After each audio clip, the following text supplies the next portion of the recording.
Bonjour, j'ai décidé de changer ma ligne éditoriale. Au départ, ma ligne éditoriale consistait à intervenir et à agir dans la gouvernance mondiale, à aider à ce que tout le monde ait entendu que Jésus est revenu et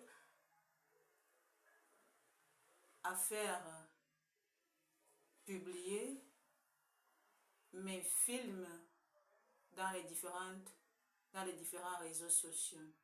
Aujourd'hui, je change, pas complètement bien sûr, puisque je reste ce que je suis et donc mes activités en ligne reflèteront toujours ce que j'ai eu à glaner comme expertise pendant ces plus de 10 ans de présence en ligne.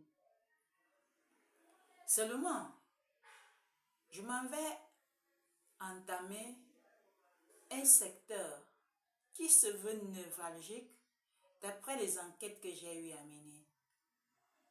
Le monde est en évolution, il est fractionné, il est devenu fragile. Pendant très longtemps, j'ai espéré voir les guerres prendre fin dans les pays occidentaux, les pays arabes et autres, et même en Afrique.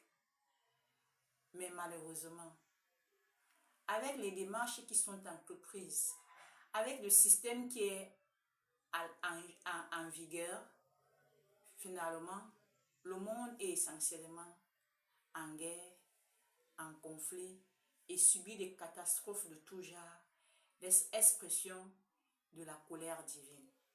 À cet effet, et à juste titre, j'ai décidé de revoir ma ligne éditoriale et de passer à ce que j'ai appelé l'éducation culturelle.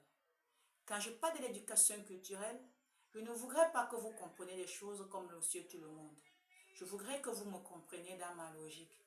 Pour moi, l'éducation culturelle, c'est cette éducation-là qui doit façonner nos pensées, oui, nos attitudes, nos comportements. Et ma foi, ce qui a été avant est essentiellement ce que je veux refondre, ce que je veux pratiquement pas annuler, mais ce que je veux transformer. Parce que vous avez reçu et entendu des choses qui ne correspondaient pas à la vraie vérité du Seigneur. Mon père et moi avons décidé de faire dans l'éducation quand je serai là. Et aujourd'hui, nous le faisons publiquement. J'ai emprunté la voie des réseaux sociaux parce que c'est l'une des voies par excellence que mon père m'a donnée afin que je puisse travailler sans être heurté par les humains. Oui, je travaille pour refaire le monde. Je travaille pour transformer le monde. Je ne peux pas réussir sans certaines entités, sans certaines personnes. Je vous suis totalement reconnaissante quant au résultat que j'ai pu obtenir plus de 10 ans après. Mais qu'à cela ne tienne, c'est le lieu également pour moi de dire la lutte contre la haine dans les réseaux sociaux a fait du chemin et la haine a considérablement diminué. Mais pour vous qui ne connaissiez pas véritablement qui je suis, comment je viens encore par la présente alors que je suis en train de changer ma ligne éditoriale, vous avertir. On ne me commente pas n'importe comment.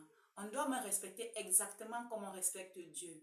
C'est-à-dire, la crainte de Dieu est le commencement de la sagesse. Je suis envoyé de Dieu pour dire que je suis le chef du monde. Je suis envoyé de Dieu pour dire que c'est moi le Jésus qu'on attendait. Oui, je ne suis pas Jésus de Nazareth, je suis Jésus, mais Jésus du Cameroun. Une personne comme toi qui a été choisie par Dieu pour jouer ce rôle, pour arranger le monde, pour reconstruire le monde, pour donner une boussole, une orientation au monde. À cet effet, lorsque donc il t'arrive de commenter mes publications, sache une chose, c'est avec beaucoup de respect.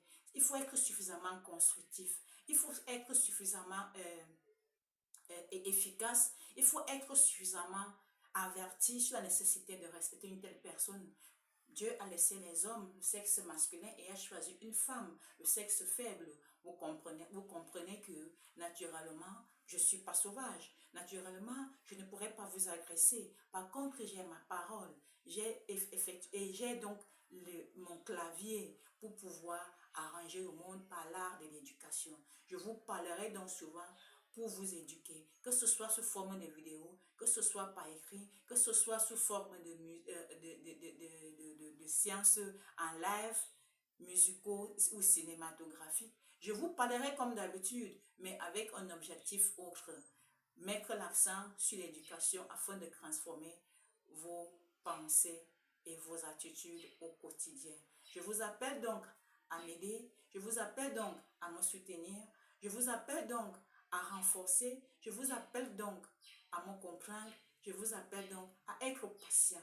Parce que de prime abord, vous pourrez peut-être critiquer, mais vous saurez que Dieu n'a jamais envoyé quelqu'un sans lui donner les armes nécessaires pour qu'il atteigne le résultat qu'il a déterminé. Voilà, je vous ai préparé à la venue de ma nouvelle ligne éditoriale et je vous dis merci de vous accrocher avec moi et de me permettre de vous remarquer afin que je puisse aussi vous orienter, car c'est l'occasion pour moi de dire un grand merci à toutes les institutions internationales qui ont compris que j'avais à donner et que j'aime donner parce que je vous aime. Merci à tous.